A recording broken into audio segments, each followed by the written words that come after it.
নমস্কাৰ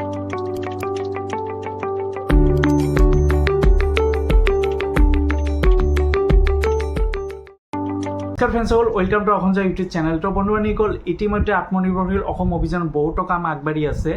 বৰ্তমান এটাই কাম চলি আছে, চিভিল চেক কৰাৰ যিটো ছাবমিট ফৰ্ম আহিছে আপোনালোকৰ সকলোৰে আইডিতে, যিটো কনচাৰ্ট ফৰ্ম বুলি কোৱা হয়। এই কনচাৰ্ট ফৰ্মটোৰ উদ্দেশ্য এইটোৱে যে আপোনালোকৰ চিভিলটো চেক কৰিব, চিভিলটোৰ পাৰ্মিশ্যন দিব বাবে।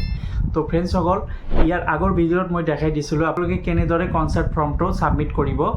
ইয়াৰ আগৰ ভিডিঅ'টো আপোনালোকে যদি চোৱা নাই, চাই আপোনালোকে নিজে মোবাইলৰ জৰিয়তে ছাবমিট কৰিব পাৰিব। এইটো ছাবমিট কৰিবই লাগিব ফ্ৰেণ্ডসকল।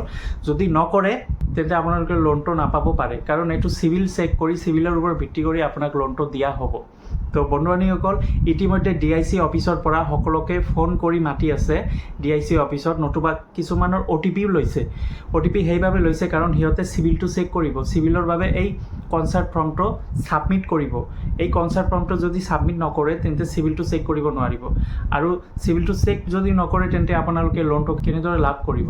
তো এই কনচাৰ্ট ফৰ্মটো দিয়াৰ এটাই উদ্দেশ্য, চিভিলৰ বাবে এই ফৰ্মটো ছাবমিট কৰিব লাগিব।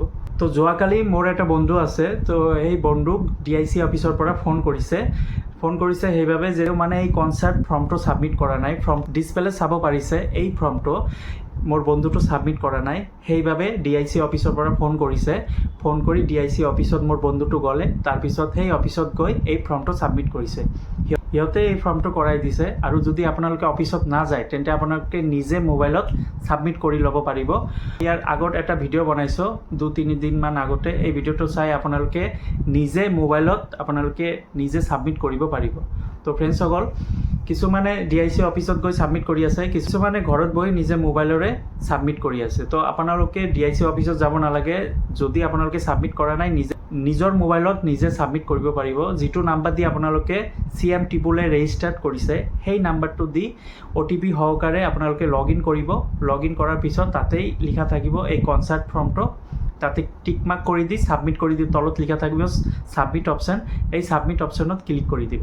তো বন্ধুবান্ধৱীসকল, এইটোৱে ইম্পৰ্টেণ্ট কথা আছিল যে DIC অফিচৰ পৰা এইটো ফোন কৰি আছে। যদি আপোনালোকে এই ফৰ্মটো ছাবমিট নকৰে তেন্তে DIC অফিচৰ পৰা ফোন আহিবই, আপোনালোকক ছাবমিট কৰিব ক'ব, নতুবা DIC অফিচক মাতিব।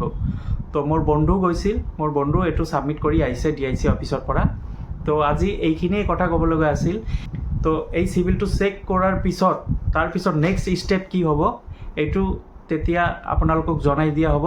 তো অসম জব ইউটিউব চেনেলটো যিসকলে ছাবস্ক্ৰাইব কৰা নাই, ছাবস্ক্ৰাইব কৰি ৰাখি দিব। ইয়াৰ নেক্সট ষ্টেপ কি হ'ব ভিডিঅ'টোৰ জৰিয়তে সকলো ইনফৰমেশ্যন পাই যাব।